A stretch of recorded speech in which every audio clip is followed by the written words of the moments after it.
Hello, welcome back to Tips and Time Savers. I'm Danny Rocks. We continue our series on plotting data in Excel. Today I'm going to demonstrate a different type of chart, the combination chart. The combination chart is actually a combination of two different chart types in the same graphic. Let's see when, why, and how we use a combination chart. Here we're comparing units sold to dollars received for 5 different products. Let's select the data and use the F11 one-key shortcut to create a column chart in its own worksheet.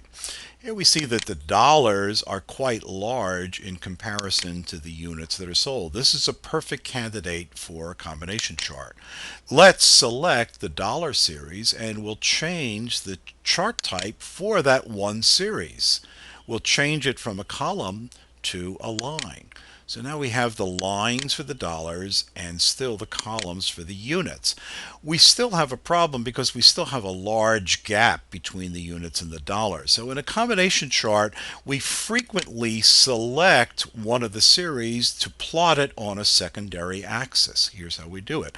I'm selecting the line type, which are the dollars, and in the Format Data Series dialog box, I'm going to choose the Axis tab. And I'm going to choose to plot the dollars on its secondary axis. Click OK, and now we have the dollars represented by the lines on a secondary axis compared to the units, which are the columns, still on the primary axis. So now the gaps between the graphics have been closed.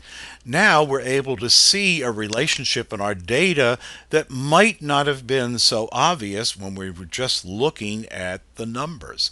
Here we can see that for product 2, our units sold are the lowest in our group of products, and yet for product 2, we receive the most revenue. We receive the most dollars. That relationship might not have been as obvious in just looking at the data. Over here with product 3, we could have easily been misled because it has the highest number of units sold, but yet it brings in the least amount of revenue. So our combination chart of keeping the units and columns, changing the chart type for the dollars to a line chart, and then for that line chart for the dollars, changing it to being a secondary axis helps to reveal that relationship. Let's make a couple of cosmetic changes. Let's select the plot area, right mouse click, and we'll change it from 25% gray to a white background. And just so that no one misses the point, let's add in a call out. So within our auto shapes, let's pick one of the call outs. Let's just pick this one and we'll just draw it here, and we will add our text.